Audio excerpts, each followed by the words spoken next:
You are my sunshine, my only sunshine.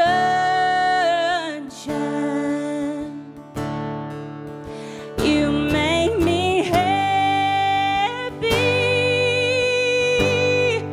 when skies are gray. Melody, welcome to the National Music Center. You're here for the OHSOTO'KINO incubator, where we're coming together with mentors, instructors, and meeting other performers. I got to ask you, could you tell us, first of all, the community you're from and the people you represent? Jansen Nitsageson, Melody McArthur, Miskwichiwaskaiganuzinia. I am from originally Treaty 8 territory, and my band is known as the Bigstone Cree Nation Band, about 2.5 hours north of Edmonton, and which is also called Miskwichiwaskaigan in the Cree language, and I am Woodland Cree. I dreamt I held you here in my arms. So as a Woodland Cree artist, particularly living in Alberta here, there would be an emphasis on country music, and you've gone a different direction. Tell us a little bit about your early influences in music.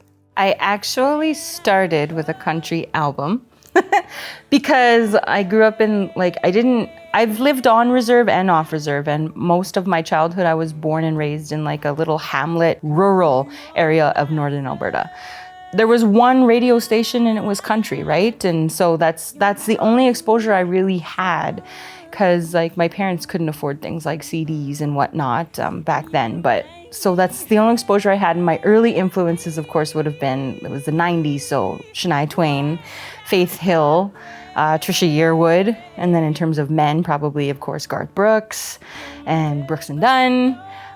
So those were my early influences, and they probably really did influence my songwriting when I first started making music. I mean, it was just me and a guitar, right? And I don't play the guitar very well, so there's only so many chords you can do and sing when you don't know all of the, all the things that a guitar can do. So Thomas Brabeck was the first person I approached, and thankfully he taught me a lot about songwriting, and that whole Redneck Reservation album, every song charted on the National Indigenous Music Countdown, so we did really well. But it took me so long to make that album that, 5 years with no funding. So by the time I was done writing everything, it just didn't feel like it was me anymore. I wanted to express myself differently, and country can be so conservative in a lot of ways in terms of how you write and what you write about and what you sing about, and how you look, of course, too. So I just wasn't fitting that bill anymore, and I wanted to experiment, so I started moving into some like pop stuff, and now I'm kind of middling somewhere between hip hop, R&B, and dance. If you will only do the same.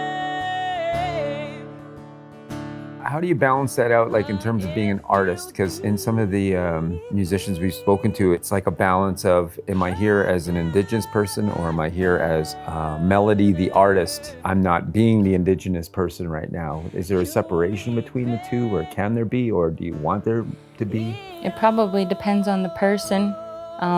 I like to say that I am an artist who happens to be Indigenous. My identity, it's not something that I can hide just looking at me, right? It's pretty obvious, but, and I don't try to, or in any way, but I try to incorporate my culture in my music. And sometimes that'll be like me using my language in a title for the song, or I'll be talking about themes that apply to the Native community, right? So I'm really trying to incorporate it, so it's not something that I keep separate.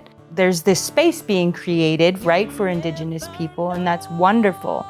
But then I wonder if because of that, there is this tendency to not include us in other areas where it's not Indigenous specific, right? And that's where we want to be. I want to get to the point where we're just there because we're there, like everybody else. I know what you're saying, and I think it's hard to keep the two separated, but in that respect, that is where I would like to see the separation, I guess, is we're just there because we're there.